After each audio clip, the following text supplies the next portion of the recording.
Selamat pagi Bapak Ibu dan saudara-saudaraku yang dikasihi Tuhan. Senang sekali saya menjumpai Bapak Ibu dan saudara semuanya pada pagi hari ini dalam Renungan Manna GTM Klasis Makassar edisi 20 Agustus 2021. Sebelumnya marilah kita berdoa. Bapa di sorga, Bapa dalam nama Tuhan Yesus, kami bersyukur kepadamu pada pagi ini untuk anugerah-Mu yang baru. Firman-Mu adalah pelita bagi kaki kami dan terang bagi jalan-jalan kami.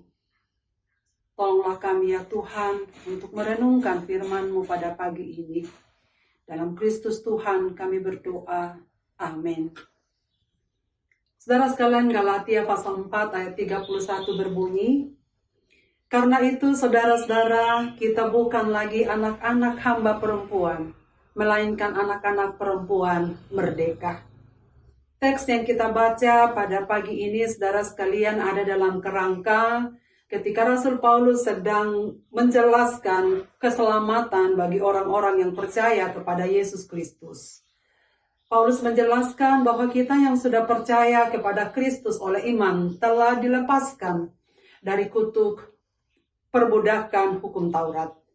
Dan karena itu, Paulus menjelaskannya untuk memudahkan kita memahaminya dengan membandingkan kedua tokoh, Hagar dan Sarah.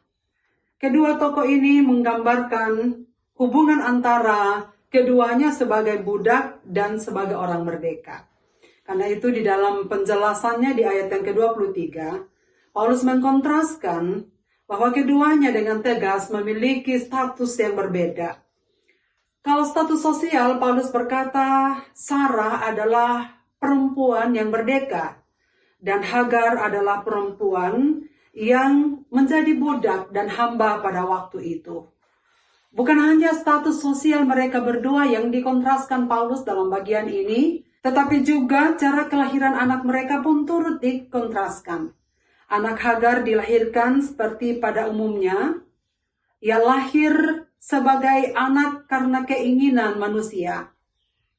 Kita tahu Bapak Ibu dan saudara sekalian, dalam Kejadian pasal 16 diceritakan bahwa karena Abraham dan Sarah sedang tidak sabar menantikan janji Tuhan untuk menganugerahinya seorang anak, maka dengan cara mereka sendiri, mereka membuat cara seolah-olah mereka dapat membantu Tuhan untuk memenuhi janjinya. Mereka menyusun rencana, dan jadilah Sarah memberikan Hagar hambanya kepada Abraham, sehingga Hagar memberikan Abraham seorang anak, dan Abraham menamainya Israel. Jadi tidaklah mengherankan saudara sekalian kalau dalam bacaan ini Paulus berkata bahwa Ismail lahir menurut daging, diperanakkan menurut daging, karena lahir atas keinginan manusia semata. Saudara sekalian, lain halnya dengan anak Sarah yang dilahirkan melalui janji Allah. Namun kita tahu bahwa Sarah telah lanjut usia dan tidak memungkinkan lagi untuk memiliki keturunan. Tetapi dalam kondisi itu Tuhan berjanji bahwa melalui Sarah, Abraham akan memiliki seorang anak, yaitu anak yang terjanji. Paulus menggunakan hal ini sebagai satu contoh yang mengartikan bahwa semua janji-janji Allah diwariskan melalui anak Sarah. Juga keturunannya menjadi kiasan untuk orang-orang percaya dalam Yesus Kristus sebagai anak-anak yang lahir dari perjanjian. Melalui perjanjian baru ini Allah bersekutu dengan umatnya, yaitu di dalam anugerah dan bukan lagi dengan melakukan hukum Taurat. Anak Sarah dilahirkan sebagai anak merdeka sesuai dengan janji Allah, maka semua keturunannya secara rohani yang percaya kepada Kristus tentulah disebut sebagai manusia yang merdeka. Sedangkan Hagar menjadi kiasan untuk orang-orang yang masih terikat oleh hukum Taurat. Kalau demikian, apakah yang harus dilakukan sebagai anak-anak perempuan merdeka? Selanjutnya Paulus menjelaskan dalam Galatia pasal 5 ayat 31. Kita mengisi kemerdekaan kita dengan melayani seorang dengan yang lain.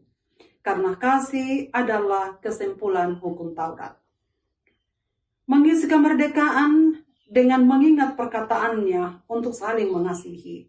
Saudara sekalian, itulah sebabnya Yakobus menjelaskan dengan tegas bahwa iman dan perbuatan tak dapat dipisahkan.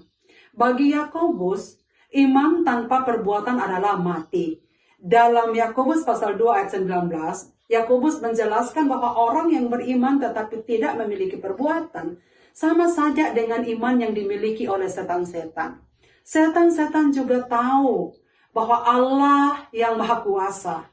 Hanya ada satu Allah. Dan Yesus adalah anak Allah yang turun dari sorga untuk diutus bagi manusia yang berdosa. Tetapi setan menolak untuk mengikuti perintah-perintahnya. Setan menolak untuk taat. Dan setan menolak untuk hidup di dalam ketaatan pada perkataan-perkataannya. Saudara sekalian, itu sebabnya Yakobus mengatakan, demikianlah halnya dengan orang yang mempunyai iman, tetapi tidak mempunyai perbuatan. Demikianlah halnya orang yang mempunyai iman, tetapi tidak melakukannya dalam kehidupan sehari-hari. Saudara-saudara, jangan sampai kebebasan menjadi bentuk baru perbudakan kita, karena kita dengan bebas melakukan banyak hal, dan terlena tidak melihat bahwa perbuatan adalah bukti nyata dari iman yang kita miliki. Marilah kita mengisi kemerdekaan dengan saling melayani dalam kasih.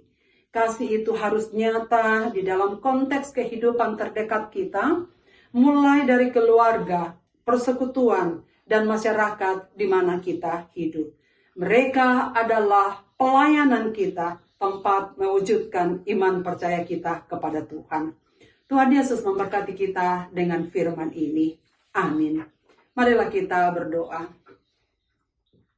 Ya Tuhan, kami bersyukur karena anugerah-Mu yang besar menjadikan kami sebagai orang-orang yang merdeka, terhisap dalam perjanjian anak-anak keturunan Sarah. Tolonglah kami supaya kami sebagai anak-anak yang merdeka, mengisi kemerdekaan kami sebagaimana orang yang beriman. Tolonglah kami supaya status kami terbukti melalui perbuatan-perbuatan kami sehari-hari, yang hidup dalam ketaatan mengasihi sesama kami, mulai dari orang-orang terdekat kami, sampai kepada siapapun yang Tuhan percayakan kepada kami untuk kami layani. Berkatilah seluruh umat-Mu, khususnya warga GTM Klasis Makassar, dalam aktivitas di hari ini, bagi yang sakit dan yang sedang dalam pemulihan di rumah-rumah atau di tempat-tempat perawatan di rumah-rumah sakit. Hiburkanlah mereka yang sedang berduka, berilah jalan keluar bagi pergumulan-pergumulan kami, dan berilah kami kekuatan menjalani hidup dengan protokol kesehatan yang ketat, sebagaimana anjuran pemerintah kami. Dan biarlah kami menikmati bahwa pertolongan Tuhan jelas menyertai kami dan senantiasa menghiburkan kami dalam segala hal. Dengarlah doa kami ya Tuhan. Dalam Kristus Tuhan kami berdoa. Amin. Selamat beraktivitas di pagi hari ini. Saudara sekalian, Tuhan Yesus memberkati.